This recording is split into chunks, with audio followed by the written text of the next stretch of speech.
현재 북한의 실제 생활들을 소설로 만들어낸 이야기입니다. 평안남도 강동군의 겨울은 유난히 혹독했다. 눈보라가 휘몰아치는 새벽 흑령탄광의 입구에서는 검은 연기가 피어올랐다. 지하 500m 깊이의 막장에서는 이미 첫 번째 교대조가 곡괭이질을 시작하고 있었다. 야, 김철호. 오늘도 우리 조가 석탄 할당량을 더 채울 거다. 일소대 소대장 박성철의 목소리가 갱도에 울려 퍼졌다. 26살의 그는 평양에서 절도 혐의로 교화소에서 3년을 복역하고 이곳으로 배치됐다. 키가 크고 어깨가 넓은 그의 외모는 막장에서 위압감을 주기에 충분했다. 형님, 이소대 놈들이 또 우리 구역에서 작업하고 있습니다. 23세 리명수가 다급하게 달려왔다. 그는 강동군 중등학원 출신으로 14살 때부터 이곳 탄광촌에서 자랐다. 부모의 얼굴도 모르는 채 자란 그에게 일소대는 유일한 가족이었다. 박성철의 얼굴이 일그러졌다. 지난 1년 반 동안 두 소대의 갈등은 끊임없이 이어져 왔다. 처음에는 작업구역 배정 문제였다. 탄광당위원회가 제비뽑기로 소대를 편성하면서 원래 친하게 지내던 청년들이 둘로 갈라졌고 어느 순간부터 서로를 적으로 여기기 시작했다. 가자. 직접 확인해보자. 박성철이 앞장서서 3번 갱도로 향했다. 그의 뒤를 일소대 청년 15명이 따랐다. 좁고 어두운 갱도를 한참 걸어가자 작업 소리가 들렸다. 이봐, 김철호. 이소대 소대장 김철호가 돌아봤다. 27살의 그는 함흥 출신으로 시장에서 밀수품 거래를 하다 적발되어 교화소를 거쳐 이곳에 왔다. 날카로운 눈매와 삐딱한 말투가 특징이었다. 뭐야, 박성철? 우리가 작업하는 거 보이지 않아? 여기는 우리 구역이야. 당장 나가. 구역? 탄광 전체가 다 조선의 것인데 무슨 구역이야? 우리는 할당량을 채워야 해. 말싸움은 곧 몸싸움으로 번졌다. 박성철이 김철호의 멱살을 잡았고 양쪽 소대원들이 달려들었다. 갱도 안에서는 고함 소리와 함께 먼지가 피어올랐다. 그만둬. 당장 그만두지 못해. 탄광 안전원 최동철이 호루라기를 불며 달려왔다. 50대 중반의 그는 이 탄광에서 30년을 일한 베테랑이었다. 그의 권위 앞에서 청년들은 마지못해 물러섰다. 박성철, 김철호, 두 사람 당장 당위원회로 가. 당위원회 사무실에서 두 소대장은 탄광 책임비서 강성만 앞에 무릎을 꿇었다. 60살의 강성만은 엄격하기로 소문난 인물이었다. 또냐? 이번 달만 벌써 4번째다. 너희들 교화소로 다시 보내고 싶으냐? 죄송합니다. 책임비서 동지. 작업구역은 내가 새로 배정하겠다. 하지만 다음에 또 이런 일이 벌어지면 너희 둘 다 군 안전부로 넘긴다. 알았나? 예. 하지만 이것은 시작에 불과했다. 작업장 밖에서도 두 소대의 갈등은 계속됐다. 그날 저녁 탄광 구내식당. 배식구에서 최수일이 밥을 받고 있었다. 22살의 그는 일소대 소속으로 평양에서 군대 탈영으로 처벌받고 이곳에 배치됐다. 야, 일소대 새끼들은 밥도 더 받아먹나? 뒤에서 이소대의 한명철이 비아냥거렸다. 24살의 한명철은 강동군에서 태어나 자랐지만 술에 취해 마을 간부를 폭행한 전력이 있었다. 뭐라고? 최수일이 쟁반을 들고 돌아섰다. 귀머거리냐? 밥 더 받아먹는다고. 최수일이 쟁반을 한명철의 얼굴에 내리쳤다. 뜨거운 옥수수밥이 사방으로 튀었다. 순식간에 식당은 아수라장이 됐다. 양쪽 소대원들이 달려들어 난투극을 벌였다. 그만해. 다들 그만두지 못해. 식당 관리원들이 막아섰지만 소용없었다. 결국 안전원들이 출동해서야 싸움이 멈췄다. 최수일과 한명철은 각각 3일간 독방 근신 처분을 받았다. 하지만 독방에서 나온 뒤에도 그들의 적개심은 더욱 커졌다. 형님, 저 새끼들한테 제대로 한 방 먹여야 합니다. 리명수가 박성철에게 속삭였다. 그들은 탄광 뒤편의 폐갱도에 모여 있었다. 일소대 전원이 모인 비밀 회의였다. 어떻게? 이소대 놈들이 일요일마다 강동읍 시장에 간다는 거 알고 계시죠? 거기서 기다렸다가 안 돼. 박성철이 고개를 저었다. 시장에서 일을 벌이면 우리만 손해야. 안전부가 바로 들이닥칠 거다. 그럼 어떻게 합니까? 저놈들이 우리를 계속 무시하는데. 박성철은 깊게 생각에 잠겼다. 사실 그도 이소대에게 확실한 경고를 주고 싶었다. 하지만 탄광 밖에서 문제를 일으키면 되돌릴 수 없는 결과를 초래할 것이었다. 그 시각 이소대도 비슷한 회의를 하고 있었다. 형님, 일소대 놈들이 우리를 얕잡아 봅니다. 제대로 한번 가르쳐줘야 합니다. 한명철이 김철호에게 말했다. 내 생각도 그래. 하지만 조심해야 해. 탄광당위원회가 우리를 감시하고 있어. 갱도 안에서 하면 어떻습니까? 거기는 우리끼리니까. 김철호의 눈이 빛났다. 계속 말해봐. 다음 날부터 긴장감은 극도로 고조됐다. 막장에서 양쪽 소대원들이 마주치면 살기가 느껴졌다. 작업 중에도 서로를 노려보며 언제든 싸울 준비가 되어 있었다. 탄광안전부장 김영식은 이런 분위기를 감지했다. 그는 강성만 책임비서를 찾아갔다. 책임비서 동지, 청년들의 분위기가 심상치 않습니다. 큰 사고가 터지기 전에 조치를 취해야 합니다. 조치? 무슨 조치 말인가? 두 소대를 해체하고 새로 편성하는 게 어떻겠습니까? 강성만은 고개를 저었다.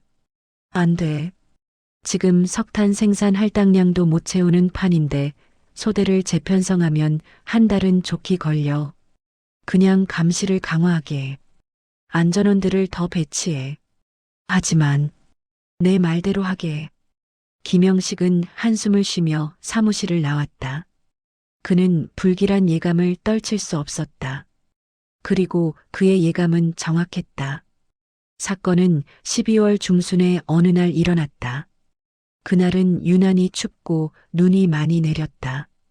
1소대와 2소대는 5번 갱도에서 작업하고 있었다. 두 소대의 작업구역은 불과 50m 떨어져 있었다. 점심시간 1소대의 리명수가 도시락을 먹으러 갱도 입구로 나왔다. 그때 2소대의 오정남이 그의 앞을 가로막았다. 야, 네가 어제 내 곡괭이 가져갔지? 뭐? 내가 언제? 거짓말하지 마. 다 봤어. 미쳤나? 내가 왜 내 곡괭이를 가져가? 이 새끼가. 오정남이 리명수의 멱살을 잡았다. 리명수도 응수했다. 순식간에 두 사람은 뒹굴며 싸우기 시작했다. 싸움이다. 누군가의 외침에 양쪽 소대원들이 몰려들었다. 박성철과 김철호도 달려왔다. 뭐야 이게? 박성철이 오정남을 밀쳐냈다. 너희 소대놈이 먼저 시비 걸었어. 김철호가 소리쳤다. 시비? 내 놈이 우리 곡괭이를 훔쳐갔잖아. 증거 있어? 증거? 이 새끼들이 맨날 우리 장비 가져가는 거 다 알아. 말다툼은 점점 격화됐다. 양쪽에서 청년들이 더 몰려들었다. 갱도 입구는 30여 명의 청년들로 가득 찼다. 이 자식들, 오늘은 확실히 끝장을 봐야겠어. 한명철이 소리치며 주먹을 휘둘렀다. 그의 주먹이 일소대의 최수일 얼굴에 명중했다. 피가 터졌다. 이 개새끼들아. 최수일이 곡괭이를 집어들었다. 그 순간 상황은 걷잡을 수 없이 악화됐다. 갱도 입구의 공기가 급격히 변했다. 최수일이 곡괭이를 들어 올리자 양쪽 청년들도 각자 손에 잡히는 도구를 집어들었다. 삼, 망치, 쇠막대기. 다들 진정해. 안전원 최동철이 달려왔지만 이미 늦었다. 1소대와 2소대는 완전히 이성을 잃은 상태였다. 죽여버려. 누군가의 외침과 함께 집단 난투극이 시작됐다. 좁은 갱도 입구에서 30여 명의 청년들이 뒤엉켜 싸웠다. 곡괭이와 삽이 공중을 가르고 비명과 고함이 뒤섞였다. 박성철은 김철호와 맞붙었다. 두 소대장은 서로의 멱살을 잡고 갱도 바닥을 굴렀다. 이 새끼 오늘 죽는다. 해봐라 이 개자식아. 한명철은 여러 명의 일소대원들과 싸우고 있었다. 그의 얼굴에서 피가 흘렀지만 그는 멈추지 않았다. 오히려 더욱 격렬하게 주먹을 휘둘렀다. 리명수는 오정남과 싸우다가 갱도 벽에 머리를 부딪혔다.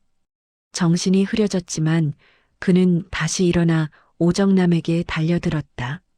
멈춰. 다들 멈춰. 여러 명의 안전원들이 달려왔다. 그들은 청년들을 떼어놓으려 했지만 광기에 사로잡힌 청년들을 막기에는 역부족이었다. 바로 그때 이소대의 서동혁이 갑자기 소리쳤다. 형님들, 갱차다. 갱차를 밀어. 5번 갱도 입구에는 석탄을 실어 나르는 갱차 5대가 레일 위에 서 있었다. 각 갱차에는 2톤가량의 석탄이 실려 있었다. 뭐? 김철호가 돌아봤다. 그의 눈에 갱차가 들어왔다. 순간 그의 머릿속에서 무언가가 번뜩였다. 그래, 갱차를 밀어. 저놈들을 깔아뭉개. 이소대의 10명이 갱차 쪽으로 달려갔다. 그들은 맨 앞에 갱차에 손을 댔다. 안 돼. 거기서 당장 떨어져. 최동철이 비명처럼 소리쳤다. 그는 무슨 일이 벌어질지 정확히 알았다. 5번 갱도는 지하 500m에서 400m 높이로 올라가는 경사갱도였다. 지금 갱차들이 서 있는 위치는 경사의 정점이었다. 만약 갱차가 레일을 따라 아래로 굴러가기 시작하면 밀어. 이소대원 10명이 힘을 합쳐 갱차를 밀었다. 처음에는 꿈쩍도 하지 않던 갱차가 조금씩 움직이기 시작했다. 형님, 저놈들이 갱차를. 1소대의 누군가가 소리쳤다. 박성철이 고개를 돌렸다. 그의 눈이 커졌다. 다들 비켜. 빨리. 하지만 혼란 속에서 그의 목소리는 제대로 전달되지 않았다. 일부 1소대원들은 여전히 2소대원들과 싸우고 있었다. 갱차가 움직이기 시작했다. 천천히 그러나 확실하게. 경사진 레일을 따라 아래로 굴러가기 시작했다. 피해. 다들 피해. 최동철이 절규했다. 그는 갱도 안으로 달려가 청년들을 밀쳐냈다. 갱차의 속도가 빨라졌다. 2톤의 석탄을 실은 철제 갱차가 레일 위를 굴러가는 소리는 천둥 같았다. 레일과 바퀴가 마찰하며 불꽃이 튀었다. 1소대의 신철민과 조강수가 갱도 중앙에서 싸우고 있었다. 그들은 갱차 소리를 듣지 못했다. 아니, 들었어도 피할 시간이 없었다. 신철민, 조강수, 비켜. 박성철의 비명이 갱도에 울려 퍼졌다. 두 청년이 고개를 돌렸다. 그들의 눈에 거대한 철제 덩어리가 무서운 속도로 다가오는 게 보였다. 얼굴이 새하얗게 질렸다. 신철민이 옆으로 뛰어보려 했다. 하지만 조강수와 엉켜있던 그는 균형을 잃고 넘어졌다. 조강수도 함께 바닥에 쓰러졌다. 안 돼. 쾅! 무거운 충돌음과 함께 비명이 터져나왔다. 갱차는 두 청년을 그대로 덮쳤다. 멈추지 않았다. 갱차는 두 청년을 레일 아래 깔고 계속해서 아래로 굴러갔다. 피가 튀었다. 레일 위에 갱도 벽에 그리고 가까이 있던 청년들의 옷에 으악! 누군가의 비명이 갱도를 가득 메웠다. 모든 청년들이 얼어붙었다. 싸움은 즉시 중단됐다. 갱차는 50m를 더 굴러가다가 다음 구간의 평지에서 멈췄다. 신철민과 조강수는 레일 위에 쓰러져 있었다. 움직이지 않았다. 의무반, 의무반을 불러. 최동철이 달려가며 소리쳤다. 그의 손은 떨리고 있었다. 박성철은 그 자리에 주저앉았다. 그의 얼굴은 핏기가 없었다. 김철호도 마찬가지였다. 이소대원들은 공포에 질려 서로를 쳐다봤다. 우리가 뭘 한 거야? 서동혁이 떨리는 목소리로 중얼거렸다. 의무반원들이 달려왔다. 그들은 신철민과 조강수에게 달려갔다. 간단한 검사 후 의무반장이 고개를 저었다. 즉사입니다. 그 말에 갱도는 완전한 침묵에 빠졌다. 몇몇 청년들은 바닥에 주저앉아 구토를 했다. 누군가는 울기 시작했다. 다들 움직이지 마. 아무도 이 갱도를 나가지 마. 강성만 책임비서가 안전부장 김영식과 함께 도착했다. 그의 얼굴은 굳어 있었다. 김영식 동지, 즉시 탄광 입구를 봉쇄하고 비상통제 상태를 선포하시오. 아무도 밖으로 나가지 못하게 하시오. 예, 책임비서 동지. 강성만은 레일 위에 두 시신을 바라봤다. 그리고 갱도에 모여있는 청년들을 천천히 둘러봤다. 그들의 얼굴에는 공포와 후회가 가득했다. 이것은 사고가 아니다. 살인이다. 강성만의 목소리는 차갑고 무거웠다. 갱차를 민 자들, 앞으로 나와. 침묵이 흘렀다. 아무도 움직이지 않았다. 안 나올 테냐? 그럼 전원을 살인 공범으로 처리하겠다. 서동혁이 떨리는 다리로 앞으로 나왔다. 이어서 김철호, 한명철, 그리고 이소대의 7명이 더 나왔다. 너희 10명은 지금부터 구금한다. 안전원들, 이들을 따로 분리해 감시하시오. 안전원들이 10명을 둘러쌌다.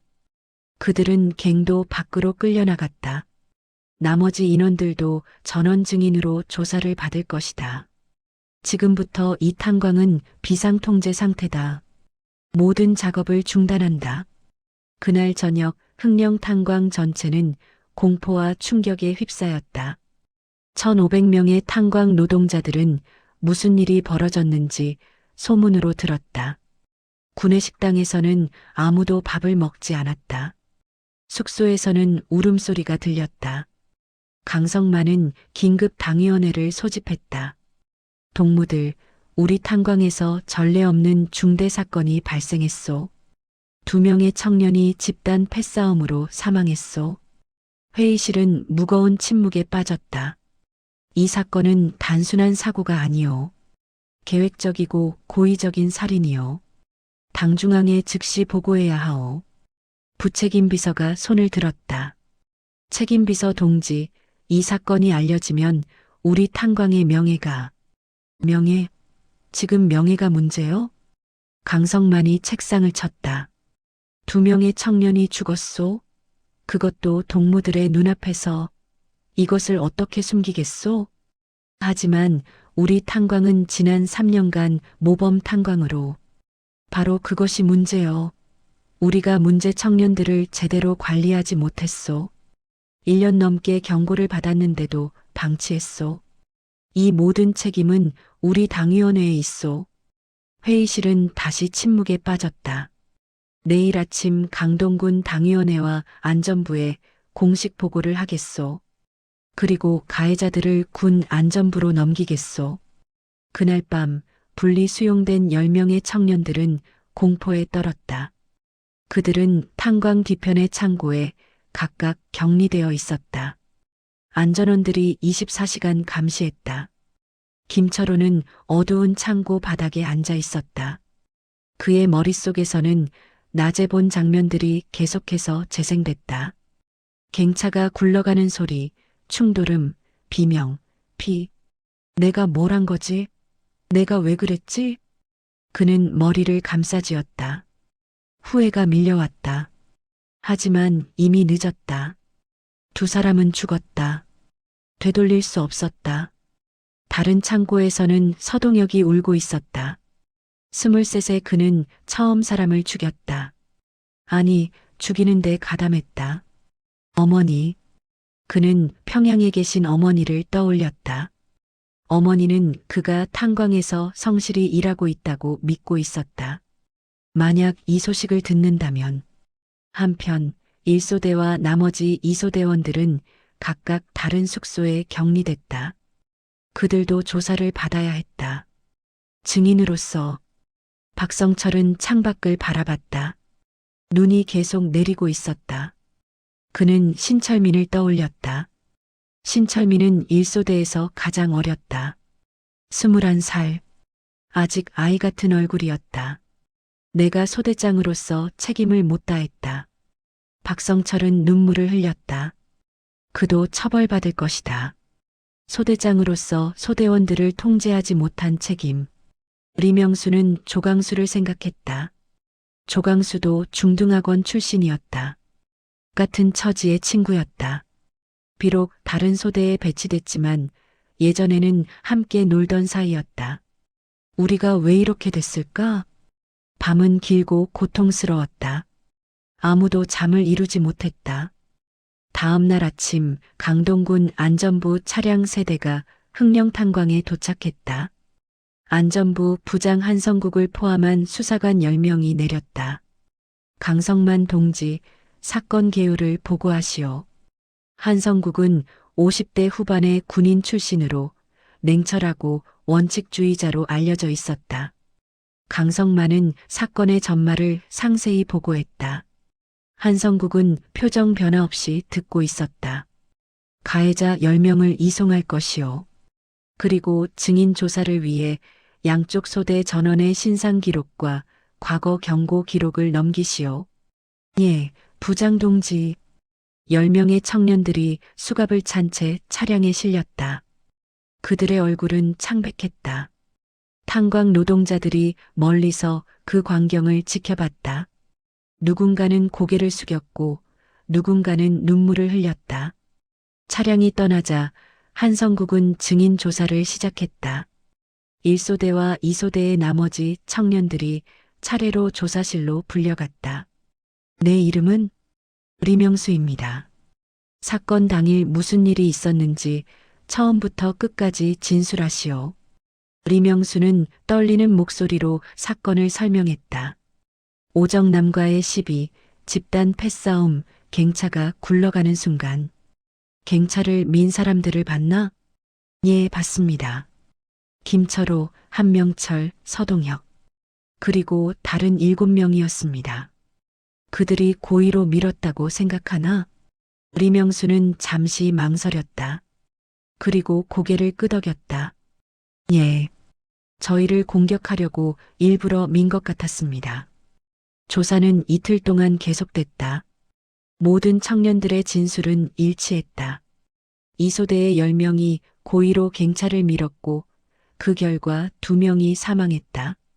한성국은 사건 보고서를 작성했다. 그는 이것을 단순한 싸움이 아닌 집단살인으로 규정했다. 일주일 후 강동군 인민재판소에서 재판이 열렸다. 재판장에는 군 인민재판소 소장 리철수를 비롯한 3명의 판사가 앉았다. 방청석에는 흑령탄광의 당위원회 간부들과 일부 노동자들이 앉아 있었다. 강성만도 그곳에 있었다. 피고인석에 10명의 청년들이 수갑을 찬 채 앉았다. 그들의 얼굴은 지난 일주일 동안 더욱 수척해져 있었다. 재판을 시작하겠습니다. 기소장을 낭독하시오. 검사가 일어나 기소장을 읽기 시작했다.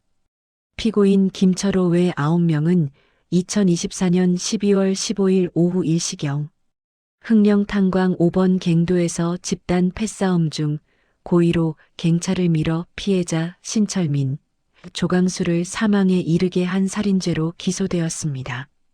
기소장 낭독이 끝나자 리철수 소장이 피고인들에게 물었다. 피고인들, 기소 내용을 인정하나? 김철호가 일어났다. 재판장 동지, 저희는 일부러 사람을 죽이려고 한 것이 아닙니다. 그냥 겁을 주려고 2톤짜리 갱차를 밀었다는 것이냐? 그때는 정신이 없었습니다. 분노에 사로잡혀서. 그 분노가 어디서 온 것이냐? 자세히 말해보시오. 김철호는 지난 1년 반 동안의 갈등을 설명했다. 작업구역 다툼, 식당에서의 충돌, 계속된 싸움과 경고. 저희는 그저 이 상황을 끝내고 싶었습니다. 확실하게. 그래서 사람을 죽였다는 것이냐? 김철호는 고개를 떨구었다. 검사가 증인을 불렀다. 최동철 안전원이 증인석에 섰다. 증인은 사건 당시 현장에 있었나? 예, 있었습니다. 본 것을 증언하시오. 최동철은 떨리는 목소리로 증언했다.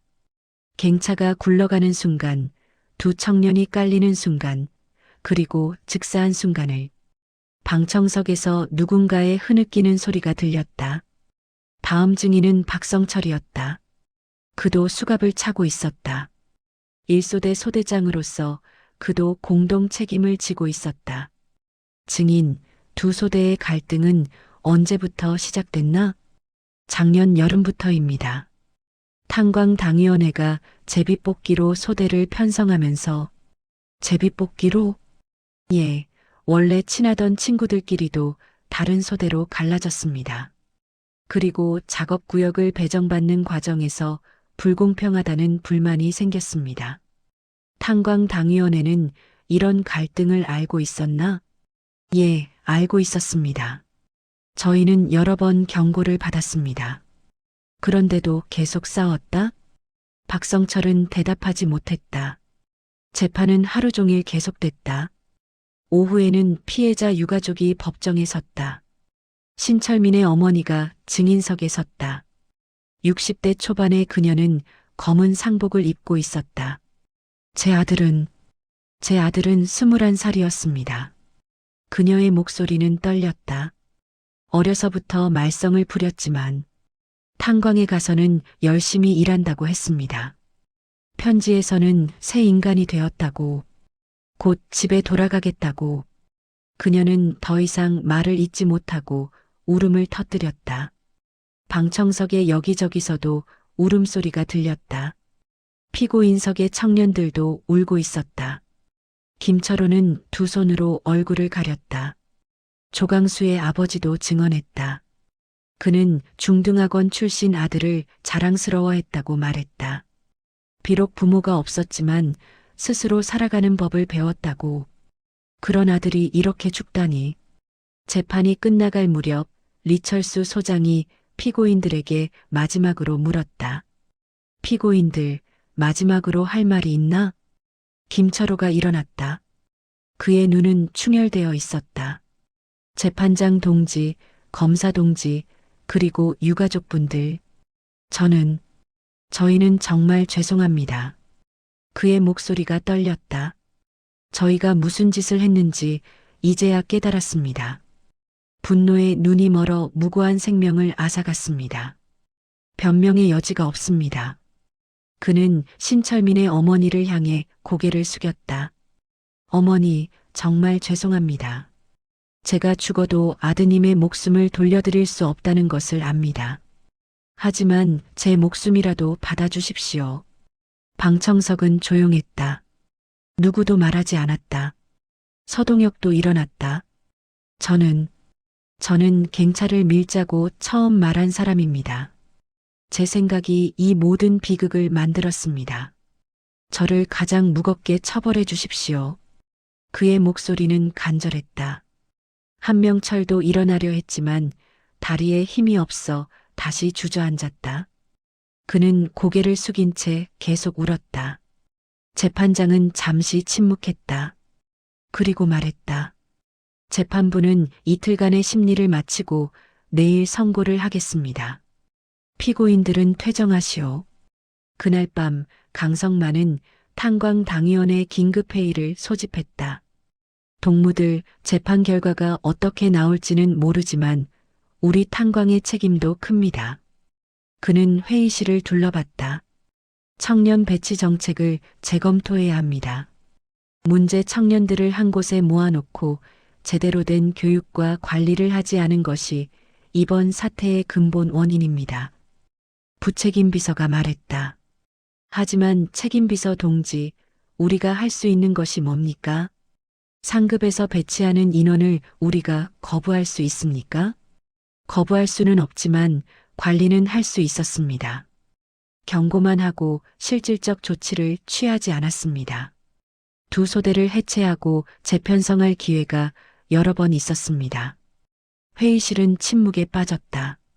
이번 사건 이후 당중앙에서 조사단이 올 것입니다. 우리는 모든 책임을 지고 처분을 받을 각오를 해야 합니다. 다음 날 오전 재판소는 다시 문을 열었다. 방청석은 전날보다 더 많은 사람들로 가득 찼다. 흑령탄광뿐 아니라 강동군의 다른 탄광과 공장에서도 사람들이 왔다. 이 재판은 강동군 전체의 관심사가 되었다. 기립. 재판장이 입장했다. 리철수 소장의 표정은 무거웠다. 피고인들 기립하시오. 10명의 청년들이 일어섰다. 그들의 다리는 떨리고 있었다. 선고를 시작하겠습니다. 리철수 소장이 판결문을 펼쳤다. 피고인 김철호, 한명철, 서동혁은 집단 살인의 주동자로서 사형에 처한다. 방청석에서 신음소리가 터져나왔다. 3명의 청년들은 그 자리에 주저앉았다. 피고인 오정남, 박명호, 리수철, 김영철은 집단 살인의 방조자로서 무기징역에 처한다. 4명도 무너졌다. 피고인 정성철, 강철민, 윤석호는 집단 살인의 종범으로서 징역 15년에 처한다. 나머지 3명도 고개를 떨어뜨렸다. 또한 증인 박성철은 소대장으로서 관리 책임을 소홀히 한 죄로 징역 5년에 처한다. 방청석에 있던 강성만은 눈을 감았다. 이상으로 선고를 마칩니다. 피고인들에게 최종 진술 기회를 주겠습니다. 김철호가 힘겹게 일어섰다. 재판장 동지, 판결을 받아들이겠습니다. 저는 죽어 마땅합니다. 그는 방청석을 향해 고개를 숙였다. 흑령탄광의 동무들, 그리고 강동군 인민들께 사죄드립니다. 제 어리석음이 2 사람의 목숨을 앗아갔고 여러분께 상처를 드렸습니다. 그의 목소리가 떨렸다. 부모님 죄송합니다. 불효자식이 이런 식으로 생을 마감하게 되었습니다. 다음 생에서는 제대로 된 인간으로 태어나겠습니다. 그는 다시 주저앉았다. 한명철과 서동혁도 비슷한 말을 했다. 재판이 끝나고 청년들은 수감 차량에 실렸다. 사형 선고를 받은 3명은 평양의 교화소로, 나머지는 강동군 교화소로 이송될 예정이었다. 차량이 출발하자 방청석에 있던 사람들이 하나둘 밖으로 나왔다. 그들의 표정은 착잡했다. 강성만은 한성국 안전부 부장을 만났다. 부장 동지, 우리 탄광은 어떻게 됩니까? 당중앙에서 조사단이 올 것이요. 탄광당위원회 전체가 조사를 받을 것이요.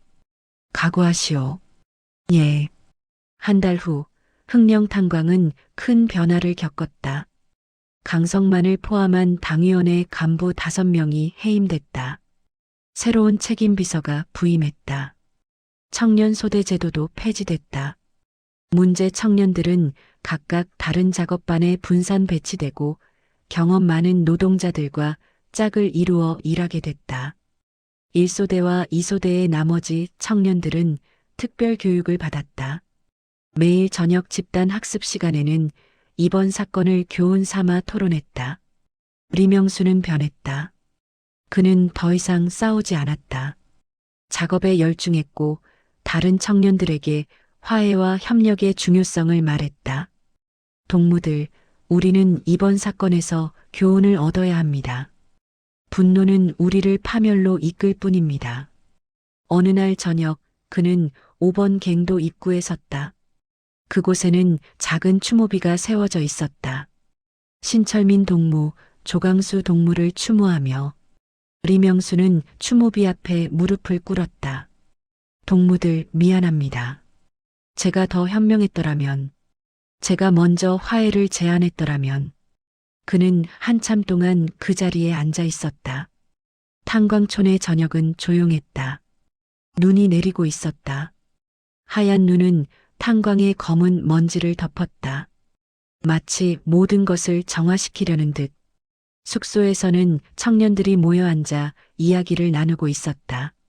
예전처럼 소대로 나뉘어 으르렁거리는 것이 아니라 함께 앉아 웃고 떠들었다. 동무 내일 작업 때 내가 도와줄게. 고맙네. 나도 다음 주에 자네 구역 도와주지. 작은 변화들이었다. 하지만 의미 있는 변화였다. 강성만은 탄광을 떠나기 전 마지막으로 5번 갱도를 찾았다. 그는 추모비 앞에 섰다. 동무들, 이 늙은이가 제대로 책임을 다하지 못했소. 용서하시오. 그는 깊게 고개를 숙였다. 탄광 입구에서 그를 배웅하는 노동자들이 모여 있었다. 30년을 이 탄광에서 일한 그였다. 동무들 건강하시오. 그리고 서로를 미워하지 마시오. 증오는 우리를 파괴할 뿐이요. 그의 마지막 말이었다. 차량이 출발했다. 노동자들은 손을 흔들며 그를 배웅했다. 그로부터 3개월 후 김철호, 한명철, 서동혁의 사형이 집행됐다는 소식이 들렸다. 흑령탄광은 다시 한번 충격에 빠졌다. 하지만 이번에는 달랐다. 청년들은 더 이상 분노하지 않았다. 대신 조용히 추모했다. 그리고 다짐했다. 다시는 이런 비극이 반복되지 않도록. 리명수는 작업 반장이 됐다. 그는 새로 들어오는 청년들을 교육하는 책임을 맡았다. 동무들, 여기 흑령탄광에는 아픈 역사가 있습니다. 우리는 그 역사를 잊지 말아야 합니다. 그는 청년들을 5번 갱도로 데려갔다. 추모비 앞에서 그는 이야기했다. 1년 반 동안의 갈등, 집단 패싸움, 그리고 2명의 죽음을. 이것이 증오가 낳은 결과입니다. 동무들, 서로를 미워하지 마십시오. 우리는 함께 살아가야 합니다. 청년들은 고개를 숙여 묵념했다.